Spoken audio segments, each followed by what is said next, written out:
안녕하세요. 오늘은 우석대학교 지문우 교수님을 알아보기 위해서 잠깐 이 자리에 왔습니다. 교수님, 간단하게 자기소개 한번 해주십시오. 안녕하세요. 저는 우석대학교 미래융합대학 창업컨설팅학과 학과장을 맡고 있는 김운우 교수입니다. 반갑습니다. 교수님, 올해 연세는 어떻게 되시고 사는 곳은 어디신가요? 저는 진천 2월에서 살고 있고요. 나이는 6학년 4반입니다. 남들보다 조금 좀 더 먹기는 했는데요. 예, 그래도 아직 마음만은 아직 청춘이다라고 생각하면서 착각하면서 살아가고 있습니다. 교수님, 제가 듣기로는 자녀가 4분이라는데 예. 간단하게 가족 구성에 대해서 말씀 좀 해주세요. 예, 저는 와이프가 하나고요. 딸이 넷입니다. 그 중에서 둘은 출가를 해서 사위가 둘이고요. 그리고 아직 셋째와 넷째 딸은 출가 전입니다. 누군가가 신부가 필요하다라고 하면 저한테 연락을 해주시면 제가 제 딸을 적극적으로 이렇게 세일할 수 있도록 제가 열심히 노력을 해보겠습니다. 교수님, 퇴근하시면 꽃밭에 계셔가지고 아주 행복하시겠습니다. 예, 그런 면이 없지않아 있기는 합니다. 예. 그래도 아주 재미있습니다. 본격적으로 이제 교수님 이야기 한번 들어볼 텐데요. 교수님 지금 어릴 때부터 이제 성장 배경 지금까지 살아오시면서 수많은 우여곡절, 희로애락이 있으셨을 텐데요. 교수님 인생을 짧게 스토리텔링식으로 좀 말씀해 주시면 고맙겠습니다.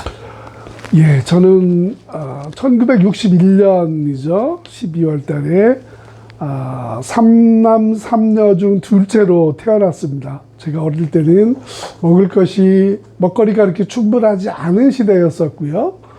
그래서 배를 많이 골아가면서 어린 시절을 보냈던 기억이 아프게 남아 있습니다.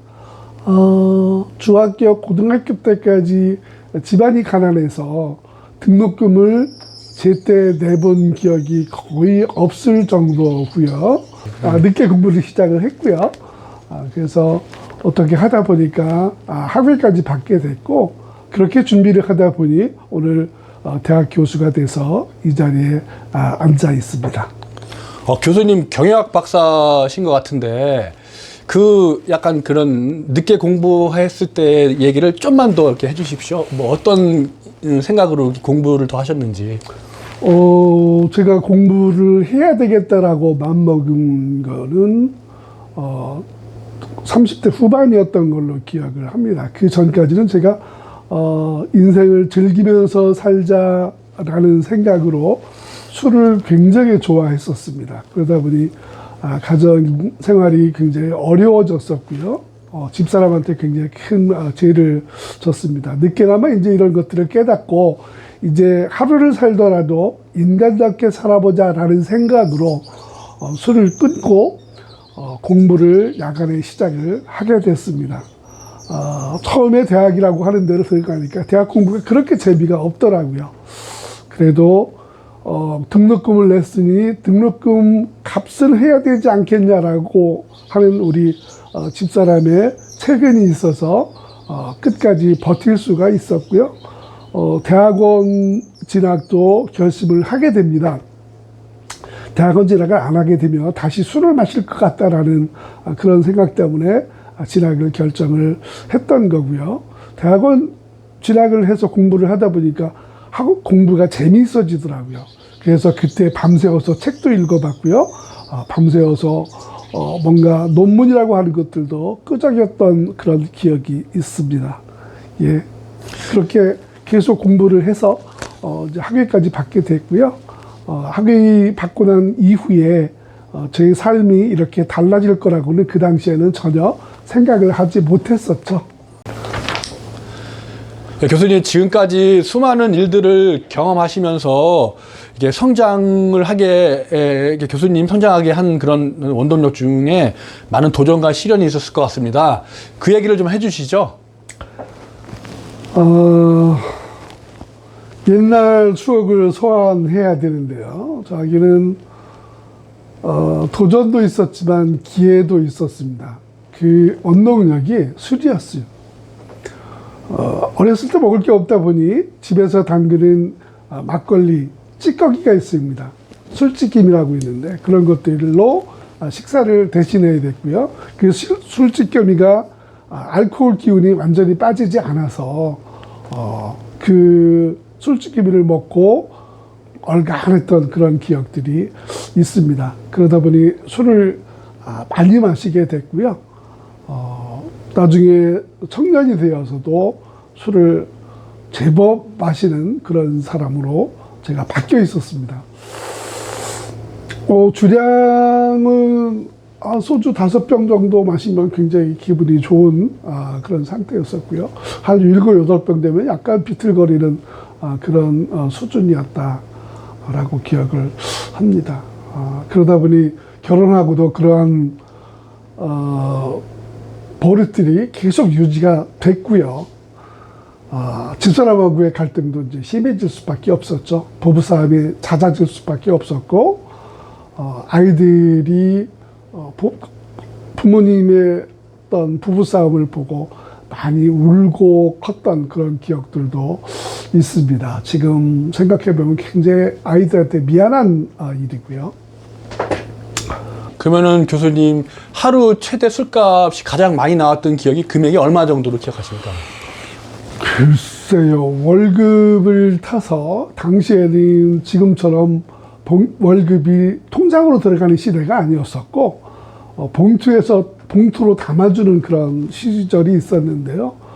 7,000원인가를 남기고 다 술값으로 지불했던 적도 있습니다. 완전히 지금 생각하면 미친 짓이죠. 예. 그때 들어가니 우리 집사람이 울더라고요. 예.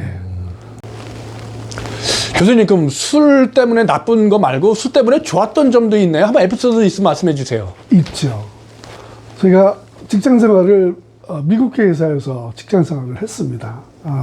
그 당시에 미국 회사의 공장을 셋업하다 보면 외국에서 엔지니어들이 많이 오는데요.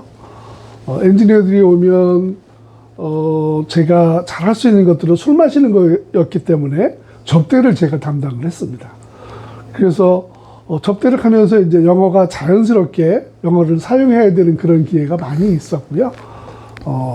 그때 조금씩 했던 영어들이 지금 저한테 재산이 돼서 지금 현재 영어 트랙 강의까지 하는 어떤 그런 기회로 승화시킬 수도 있었습니다. 앞으로 이루고 싶은 꿈이나 비전 어떤 것이 있을까요? 꿈과 소망을 이야기하면 글쎄요, 제 나이에 뭐 새로운 꿈이 있겠습니까? 그런데 작은 욕심이라고 하면 이제 지금까지 가정을 위해서 살았다고는 하지만 우리 같이 고생한 우리 집사람하고 남은 여생 그냥 건강하게 편안하게 행복하게 사는 게 작은 욕심이고요. 그 욕심을 실천하기 위해서 여러 가지를 차분차분 지금 차분하게 준비를 하고 있습니다. 구체적으로 어떤 준비를 하고 계신지요? 집에 전원주택을 마련을 해서 그쪽에 기거를 하고 있는데요. 전원주택을 꽃이 있는 아름다운 집으로 좀 가꾸고 싶어서 여기저기 꽃나무를 심고 있고요. 이제 돈을 많이 들여서 설계를 해서 제대로 갖춰놓고 한다고 하면 좋겠지만 돈이 없어서 자금이 생기는 대로 조금씩 준비를 하고 있습니다. 아마 내년 후년이면 지금보다는 많이 달라진 그런 정원을 좀 볼 수 있지 않을까 기대를 해봅니다. 네.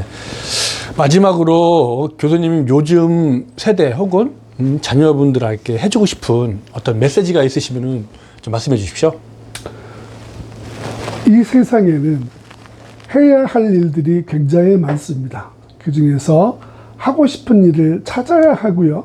그 하고 싶은 일을 할 수 있도록 역량을 키워내는 게 필요하다고 생각을 합니다.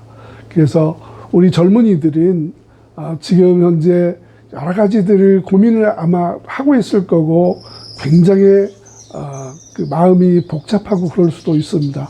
그러나 인생은 속도가 아니라 방향이라고 생각을 합니다. 이제라도 천천히 결정하셔도 괜찮습니다.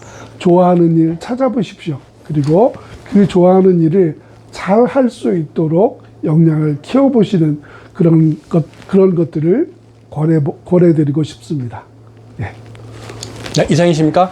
예. 예, 지금까지 말씀 감사합니다. 이상은 우석대학교에서 학생들을 가르치고 계신 김은우 교수님 이야기였습니다. 감사합니다. 고맙습니다.